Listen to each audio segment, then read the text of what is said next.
Hi ಎಲ್ರಿಗೂ ನಮಸ್ಕಾರ, ಶುಭೋದಯ. ಇವತ್ತು ಬೆಳಗ್ಗೆ ಬೇಗ ಎದ್ದು ಇಷ್ಟು ಬೇಗ ರೆಡಿ ಆಗ್ತಾ ಇದ್ದೀನಿ. ಯಾಕೆ ಅಂದರೆ ನಮ್ಮ ಮನೆಯಲ್ಲಿ ಇವತ್ತು ದೀಪಾವಳಿ ಹಬ್ಬವನ್ನು ಆಚರಿಸ್ತಾ ಇದ್ದೀವಿ. ಮೊದಲನೇದಾಗಿ ಎಲ್ಲರಿಗೂ ಹ್ಯಾಪಿ ದೀಪಾವಳಿ ಹಬ್ಬದ ಹಾರ್ದಿಕ ಶುಭಾಶಯಗಳು. ಏನಪ್ಪ ಹಬ್ಬ ಆದಮೇಲೆ ಲೇಟಾಗಿ ವಿಶ್ ಮಾಡ್ತಾ ಇದ್ದೀನಿ ಅಂತ ಅಂದ್ಕೊಂಡ್ರೆ, ನಮ್ಮ ಅತ್ತೆ ಮನೆಯಲ್ಲಿ ಕಾರ್ತಿಕ ಮಾಸದಲ್ಲಿ ದೀಪಾವಳಿಯನ್ನು ಆಚರಿಸೋದು ರೂಢಿ. ಹಾಗಾಗಿ ಹಬ್ಬ ಆದಮೇಲೆ ಕಾರ್ತಿಕ ಮಾಸದ ಸೋಮವಾರದಂದು ನಾವಿವತ್ತು ದೀಪಾವಳಿ ಹಬ್ಬವನ್ನು ಆಚರಿಸ್ತಾ ಇದ್ದೀವಿ. ಮಕ್ಕಳಿಗೂ ಗೊತ್ತಿದೆ ಅನಿಸುತ್ತೆ, ಇವತ್ತು ಅಮ್ಮಂಗೆ ತುಂಬ ಕೆಲಸ ಇದೆ ಅಂತ ಅಂದ್ಬಿಟ್ಟು ಅದಕ್ಕೆ ಇನ್ನೂ ಮಲ್ಕೊಂಡೇ ಇದ್ದಾರೆ.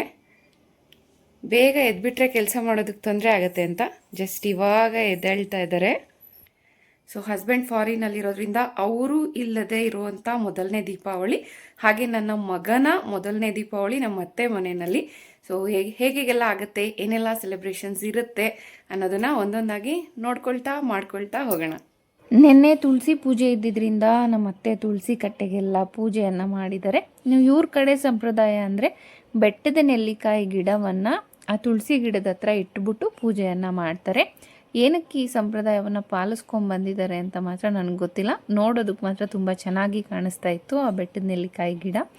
ಇನ್ನು ಹೆಣ್ಮಕ್ಳು ಬೆಳಗ್ಗೆ ಎದ್ದಿದ ತಕ್ಷಣವೇ ಏನು ತಿಂಡಿ ಏನು ಅಡುಗೆ ಅಂತ ನೋಡೋದೇ ಆಗುತ್ತೆ. ನಮ್ಮ ಮನೆಯಲ್ಲೂ ಅದೇನೆ, ಕೊತ್ತಂಬರಿ ಸೊಪ್ಪು ಇರಲಿಲ್ಲ, ಹಾಲು ಇರಲಿಲ್ಲ, ತೊಗೊಂಬರೋಗು ಅಂದರು. ತೊಗೊಂಬಂದು ಇವಾಗ ಅದನ್ನು ಬಿಡಿಸಿಡ್ತಾ ಇದ್ದೀವಿ. ಇನ್ನು ಅಡುಗೆ ಕೆಲಸ ಎಲ್ಲ ಬೆಳಗ್ಗೆಯಿಂದನೇ ಶುರು ಮಾಡ್ಕೊಳ್ಬೇಕು. ಹಬ್ಬದ ದಿನ ಅಂದರೆ ಪೂಜೆ ಮಾಡಬೇಕು, ದೇವಸ್ಥಾನಕ್ಕೆ ಹೋಗಿ ಬರಬೇಕು, ಅಡುಗೆ ಮಾಡಬೇಕು. ಜೊತೆಗೆ ಈ ಮಕ್ಕಳನ್ನು ಸಂಭಾಳಿಸೋದಿದೆಯಲ್ಲ, ಇವನಂತೂ ಏನಾದರೂ ಹೆಚ್ಚಿಟ್ಟಿದ್ರೆ ಅಲ್ಲೇ ಹೋಗ್ತಾನೆ, ಏನಾದರೂ ತೆಗೆದಿಟ್ಟಿದ್ರೆ ಅದನ್ನೇ ಎಳಿಯೋಕ್ಕೆ ಹೋಗ್ತಾನೆ. ಇವರಿಬ್ಬರನ್ನು ಕಟ್ಕೊಂಡು ಹಬ್ಬ ಹೆಂಗಪ್ಪ ಆಗುತ್ತೆ ಅಂತ ನಾನು ಯೋಚನೆ ಮಾಡ್ತಾಯಿದ್ದೆ. ನಮ್ಮ ಅತ್ತೆ ಆಮೇಲೆ ಹೇಳಿದ್ರು, ನನಗೂ ಅದೇ ಯೋಚನೆ ಆಗ್ತಾಯಿತ್ತು, ಇವರಿಬ್ಬರನ್ನು ಕಟ್ಕೊಂಡು ಹೆಂಗೆ ಹಬ್ಬ ಮಾಡ್ತೀವಿ ಅಂತ ಅಂದ್ಬಿಟ್ಟು ಅಂತ. ನಮ್ಮ ಅತ್ತೆ ದೇವ್ರ ಪೂಜೆಗೆ ಏನೇನು ಬೇಕೋ ಎಲ್ಲದನ್ನು ರೆಡಿ ಮಾಡ್ಕೊಳ್ತಾ ಇದ್ದಾರೆ. ದೇವ್ರನ್ನ ರೆಡಿ ಮಾಡೋದಾಗಿರಬಹುದು, ಇನ್ನು ದೇವಸ್ಥಾನಕ್ಕೆ ತೊಗೊಂಡು ಹೋಗೋದಕ್ಕೆ ಏನೇನೆಲ್ಲ ಬೇಕು ಅದು. ನೆನ್ನೆನೆ ದೇವ್ರ ಸಾಮಾನು ಎಲ್ಲದನ್ನು ನೀಟಾಗಿ ಉಜ್ಜಿ ಇಟ್ಟಿದ್ದಾರೆ. ಬೆಳ್ಳಿ ಪಾತ್ರೆಗಳೆಲ್ಲ ಪಳ ಅನ್ನೋವರೆಗೂ ಉಜ್ಜ್ತಾರೆ ಕೂತ್ಕೊಂಡು. ಇವ್ರಿಗೆ ದೇವ್ರ ಮನೆ ಕ್ಲೀನ್ ಮಾಡೋದ್ರಲ್ಲಿ, ದೇವ್ರ ಪೂಜೆ ಮಾಡೋದ್ರಲ್ಲಿ ಅದೆಷ್ಟು ಸಂತೋಷನೋ ನನಗಂತೂ ಗೊತ್ತಿಲ್ಲ. ಮಕ್ಕಳಿಬ್ರಿಗೂ ಸ್ನಾನ ಮಾಡಿಸಿ ರೆಡಿ ಮಾಡಿದ್ದೆ.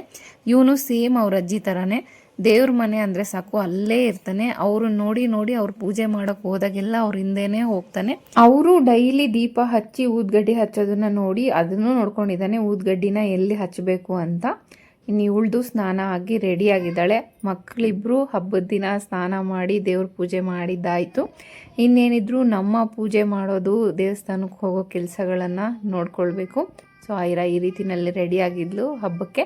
ಟ್ರೆಡಿಷನಲ್ ಡ್ರೆಸ್ ಎಲ್ಲ ಇನ್ನೇನಿದ್ರು ಮನೇಲಿರೋವಾಗ ಮಾತ್ರ, ಸ್ಕೂಲ್ಗೆ ಯೂನಿಫಾರ್ಮ್ಸು ಬೇರೆ ಡ್ರೆಸ್ ಹಾಕ್ಕೊಂಡು ಹೋಗ್ತಾಳೆ.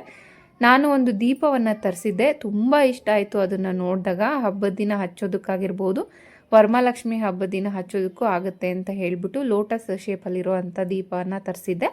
ಮೀಶೋದಲ್ಲಿ ಆರ್ಡ್ರ್ ಮಾಡಿದ್ದು. ಯಾವ ರೀತಿ ಬರುತ್ತೋ ಅಂತ ಅಂದ್ಕೊಳ್ತಾ ಇದ್ದೆ, ಬಟ್ ನೋಡಿದಾಗ ತುಂಬಾ ಚೆನ್ನಾಗಿತ್ತು. ಅಂಟಿಸೋದಕ್ಕೆ ಈ ರೀತಿಯಲ್ಲಿ ರೆಡಿ ಮಾಡ್ಕೊಂಡಿದ್ದೀನಿ. ಡೈರೆಕ್ಟಾಗಿ ಅದಕ್ಕೆ ಬತ್ತಿ ಹಾಕಿ ಅಂಟಿಸೋದಕ್ಕಿಂತ ಈ ರೀತಿ ಚಿಕ್ಕ ಕಲರ್ ದೀಪಗಳನ್ನು ಮೋರಿಂದ ತೊಗೊಂಬಂದಿದ್ದೆ. ಅದಕ್ಕೂ ಕೂಡ ಎಣ್ಣೆ ಬತ್ತಿನೆಲ್ಲ ಹಾಕಿ ರೆಡಿ ಮಾಡಿ ಇಟ್ಕೊಂಡಿದ್ದೀನಿ. ನನ್ನ ಮಕ್ಕಳು ಕಾಟದಲ್ಲಿ ಇದು ಎಷ್ಟೊತ್ತವರೆಗೂ ಇರುತ್ತೆ ಅಂತ ನನಗೆ ಗೊತ್ತಿಲ್ಲ, ಬಟ್ ನನಗೆ ಆಸೆ ಆಯಿತು ಹಬ್ಬದ ದಿನ ಈ ಥರ ದೀಪಗಳನ್ನ ಎಲ್ಲ ಅಂಟಿಸ್ಬೇಕು ಅಂತ.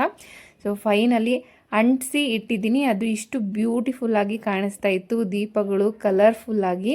ಎಷ್ಟೊತ್ತವರೆಗೂ ಇರುತ್ತೆ ಅಂತ ನನಗೆ ಗೊತ್ತಿಲ್ಲ, ಇರೋವಷ್ಟು ಹೊತ್ತು ಮಾತ್ರ ನನಗೆ ಖುಷಿ ಕೊಡುತ್ತೆ ಅನ್ನೋದು ಒಂದೇ ಸಮಾಧಾನ. ದೀಪ ಆರೋವರೆಗೂ ಮಕ್ಕಳನ್ನ ಅದ್ರ ಹತ್ರ ಅಂತೂ ಬಿಡಲಿಲ್ಲ. ಸೊ ದೀಪ ಅಂಟಿಸೋ ಅಂತ ನನ್ನ ಆಸೆ ನೆರವೇರ್ತು. ಇವಾಗ ನಮ್ಮತ್ತೆ ದೇವಸ್ಥಾನಕ್ಕೆ ಹೋಗೋದಕ್ಕೆ ಏನೇನೆಲ್ಲ ಬೇಕು ಅದನ್ನೆಲ್ಲ ರೆಡಿ ಮಾಡ್ಕೊಳ್ತಾ ಇದ್ದಾರೆ. ನಾವು ಕೈಗೆ ದಾರಗಳನ್ನು ಕಟ್ಕೊತೀವಿ ಈ ಹಬ್ಬದ ದಿನ, ಹಾಗಾಗಿ ದೇವಸ್ಥಾನಕ್ಕೆ ತೊಗೊಂಡೋಗೋದಕ್ಕೆ ಅದನ್ನು ಕೂಡ ಜೋಡಿಸಿ ಇಟ್ಕೊತಿದ್ದಾರೆ. ಇನ್ನು ನಾನು ಈ ರೀತಿ ರೆಡಿಯಾಗಿ ಆಟೋನ ಕರ್ಕೊಂಬರೋದಕ್ಕೆ ಅಂತ ಹೋಗ್ತಾ ಇದ್ದೀವಿ. ನಮ್ಮ ಮಾವ ಆಲ್ರೆಡಿ ದೇವಸ್ಥಾನದ ಹತ್ರ ಹೋಗಿದ್ದಾರೆ ಗಾಡಿಯಲ್ಲಿ. ನಾವು ಇವಾಗ ಮನೆಯಿಂದ ಆಟೋದಲ್ಲಿ ಹೋಗ್ತೀವಿ. ನಾವು ಪ್ರತಿ ವರ್ಷ ಇದೇ ದೇವಸ್ಥಾನಕ್ಕೆ ಬರೋದು. ಇಲ್ಲಿ ಶಿವ ಪಾರ್ವತಿ ದೇವಸ್ಥಾನ ಇದೆ, ವೆಂಕಟೇಶ್ವರನ ದೇವಸ್ಥಾನ ಇದೆ, ಹರಿಹರ ದೇವಸ್ಥಾನ ಇದೆ. ಹಾಗಾಗಿ ಪ್ರತಿ ವರ್ಷ ಕಾರ್ತಿಕ ಸೋಮವಾರದ ದಿವಸ ಇಲ್ಲಿ ಬಂದು ದೀಪವನ್ನು ಹಚ್ಚೋದು ರೂಢಿ. ಅಲ್ಲಿ ಆಲ್ಮೋಸ್ಟ್ ತುಂಬ ಜನ ದೀಪಗಳನ್ನು ಹಚ್ಚಿರ್ತಾರೆ. ಒಳಗಡೆ ದೇವಸ್ಥಾನದಲ್ಲಿ ದೀಪ ಹಚ್ಚೋದಕ್ಕೆ ಬಿಡೋದಿಲ್ಲ, ಆಚೆ ಕಡೆನಲ್ಲಿ ಈ ರೀತಿ ಹಚ್ಬೋದು. ನಮ್ಮ ಅತ್ತೆ ದೇವಸ್ಥಾನಕ್ಕೆ ಏನೇನು ಬೇಕೋ ಎಲ್ಲ ಜೋಡಿಸ್ಕೊಂಡಿದ್ರಲ್ಲ, ಈಗ ತೊಗೊಂಬಂದು ಪೂಜೆಯನ್ನು ಮಾಡಿಸ್ತಾ ಇದ್ದಾರೆ. ಮೊದಲು ಆಚೆ ಕಡೆ ಇರೋ ಬಸವಣ್ಣನ ಮುಂದೆ ದೀಪವನ್ನು ಹಚ್ಚಿ ಆಮೇಲೆ ಒಳಗಡೆ ಹೋಗಿ ಪೂಜೆಯನ್ನು ಮಾಡಿಸೋದು. ದೀಪಾವಳಿ ಹಬ್ಬವನ್ನು ಅಮ್ಮನ ಮನೆ ಕಡೆಯಲ್ಲಿ ಜಾಸ್ತಿ ಆಚರಣೆ ಮಾಡೋದಿಲ್ಲ, ನಮಗೆ ರೂಢಿ ಇಲ್ಲ. ಅತ್ತೆ ಮನೆಗೆ ಬಂದಮೇಲೆ ಈ ಹಬ್ಬವನ್ನು ನಾನು ತುಂಬ ಜೋರಾಗಿ ಆಚರಣೆ ಮಾಡ್ತಾ ಇರೋದು. ದೀಪಾವಳಿ ಇದನ್ನು ಬೆಳಕಿನ ಹಬ್ಬ ಅಂತ ಕರೀತಾರೆ. ಈ ಹಬ್ಬ ಅಂಧಕಾರದ ಮೇಲೆ ಬೆಳಕಿನ ಜಯ ಹಾಗೂ ಕೆಟ್ಟದರ ಮೇಲೆ ಒಳ್ಳೆಯದರ ವಿಜಯವನ್ನು ಸೂಚಿಸುತ್ತೆ. ಈ ಹಬ್ಬದಲ್ಲಿ ಜನ ಲಕ್ಷ್ಮೀ ಪೂಜೆಯನ್ನು ಸಹ ಮಾಡ್ತಾರೆ.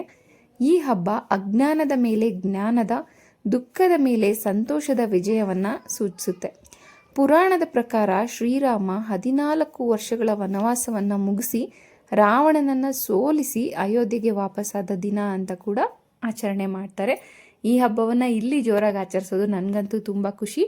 ಜೊತೆಗೆ ನನ್ನ ಫೇವ್ರೆಟ್ ಕಜ್ಜಾಯನೂ ಸಿಗುತ್ತೆ ಅಂತ.